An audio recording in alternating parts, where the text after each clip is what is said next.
Hello Year 5. So we are going to look at writing for our pack this week for our theme Underwater World.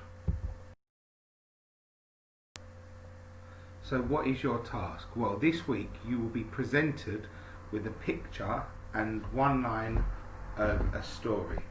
And from this, your task will be to write a narrative, so write a story.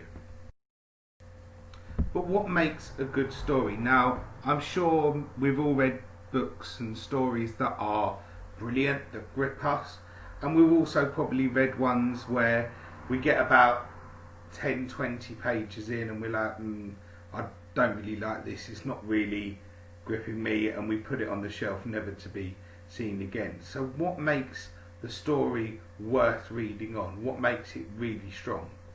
So the narrative or the story needs to have a good structure to it. It needs to follow a good plan, because if it's all over the place, you begin to forget what happened, you begin to forget who the people are in it, what's the plot, and it's hard to get to grips with the story. So because of that, the first thing you need to do, and the most important thing you need to do, is you need to plan your story. If you're writing off the cuff, so if you're writing without a plan, you may forget things that you've already written, things that have happened. You may forget who is going to be included where in terms of characters. You may repeat yourself a lot. It's always really important to have a good, clear plan mapped out, and you can use that as your guide for the story and then build on your plan.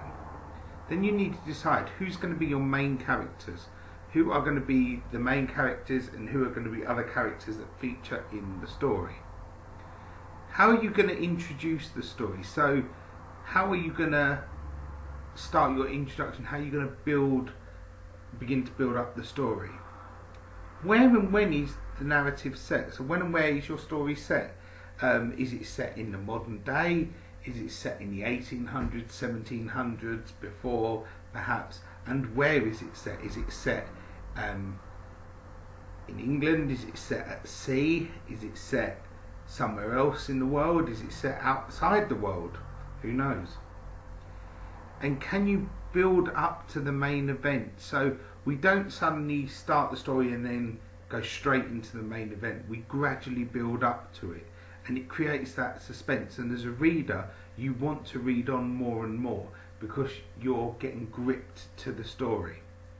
So what happens in the main event? What is the problem? All stories normally have that main problem that they focus around. What is going to be yours? And then how is it resolved? How do you resolve that problem? Now, I think of books like the Alex Rider books, and there's always that main problem he faces, and then he resolves it, and then the author goes on to look at an ending to the story, which is important. So here is what you're going to find in your packs. This is a story mountain, and this is a brilliant, perfect way to plan your story. So you've got a box for characters and a box of setting, and then you've also got your introduction where you start, moving to your build up, then it reaches the peak of the story, or the peak of the mountain, where you have your main problem or the main part of the story. Then things begin to get better as you have the resolution, and then the story comes to an end. So it's really good to use this story mountain for your planning. So the sentence starter we are going to give you, and the picture. The picture is of a man painting a mammoth in ice, a woolly mammoth in ice, a creature that is now extinct. And the sentence starter: the unknown man placed the final lick of paint onto his masterpiece. Slowly a foot moved, then the trunk, then a loud growl shook the cavern. Now, for those of you who aren't sure what a cavern is, it's a large cave or a chamber in a cave. Now, where you go with this afterwards is entirely up to you. But even in that first sentence starter there, we've got a little bit of suspense, and we've got a lot of unanswered questions in the reader's mind. how does a painting, how do things move on the painting? Is the painting coming alive? Is this actually a painting? What's happening? Why is this creature beginning to come alive? Is this magical? What is happening? And it leaves that unanswered questions. And they're the sort of stories where you read it and you think, I really want to read on, I want to find out more. So, we're going to look at the success criteria now for this writing. I want to see a range of sentence starters. So, for example, fronted adverbials to describe where, when, how something was happening. It needs to be in past tense, story it happened in the past. A range of sentence types, so it could be simple, compound, complex sentences. If you look at any book, there's going to be a range of different sentence types. You'll have sentences that might be like 2-3 lines long and might be real complex sentences. And then you could have sentences that are equally as giving a good impact in the story, and they might be one word, but they still have that impact.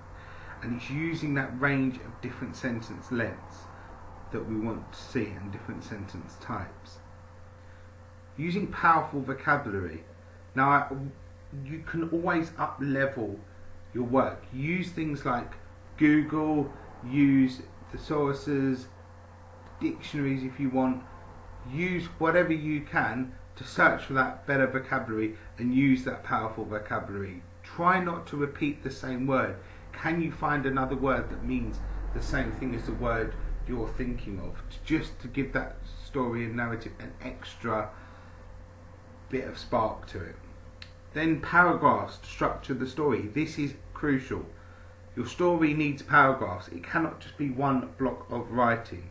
Use the story mountain that we showed on the previous slide and that you see in your pack to help you with that. That will give you an example of what you need, how many paragraphs you need. So you've got your introduction, your build-up, your problem, main event, your resolution, and your ending. So that's a good 6 paragraphs there. So, our model. Now this is the beginning to my introduction. Okay, you need to use this line to begin your narrative, and then the direction you take afterwards is entirely up to you. Okay, so however you want your story to go afterwards, it's your narrative, it's your choice. So, as we looked at on the previous slide, but I'll remind you, the unknown man placed the final lick of paint onto his masterpiece. Slowly, a foot moved, then the trunk, and a loud growl shook the cavern. Okay, so here's my model continued. So this is where I'm taking it in my direction. So reminder of success criteria, we've got a range of sentence starters, we've got past tense, range of sentence types, and a powerful vocabulary. It took him back to the time when he first began his creation. So we're looking at the past there. Back then, he had no idea what the result would be.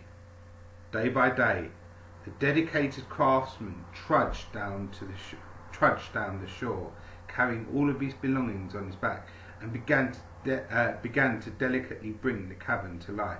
Now that's quite a long sentence, and that's really adding effect, but we've got really good vocabulary in there. The word trudged. I could have said walked, I could have said strolled, but the word trudged kind of gives me the idea that it's very exhausting, maybe very tiring. You trudge. It always gives me the sense of someone not wanting to walk, someone being maybe a bit sad and doing something at quite a slow pace. And then we're saying delicately bring the cavern to life. So he's clearly someone that takes care of his artwork. For months and months he would make his daily visit. Not a soul did he encounter. So that's fantastic, because we're adding that extra bit of information. Not a soul did he encounter. We're saying that he's going back there day after day, doesn't see a single person. He knew each day he was getting closer to completing and meeting his new companion. A few brushstrokes later, and it was done. So, we're using our different sentence starters. We are not saying, and then, next, next, next. We've got back then, a few brushstrokes later. If we keep using then, next, then, it gets boring, it gets tiresome. So that's our introduction.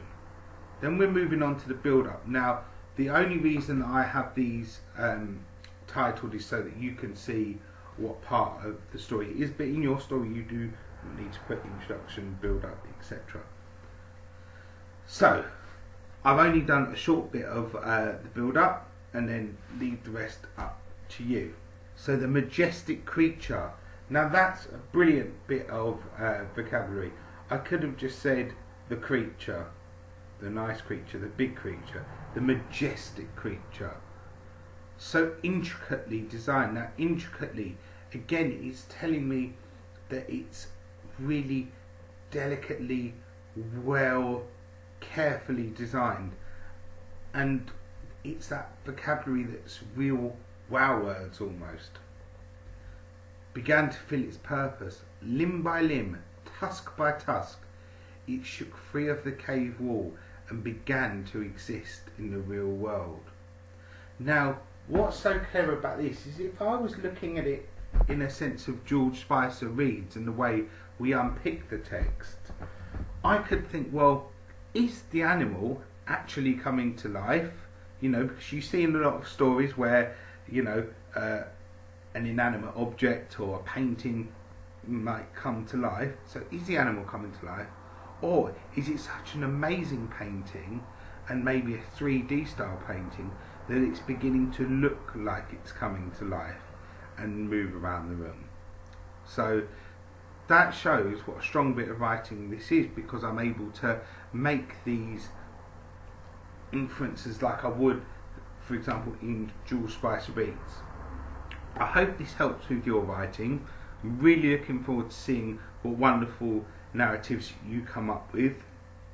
If you need any more help, just ask your teacher on Teams, and have a great week. Thank you very much.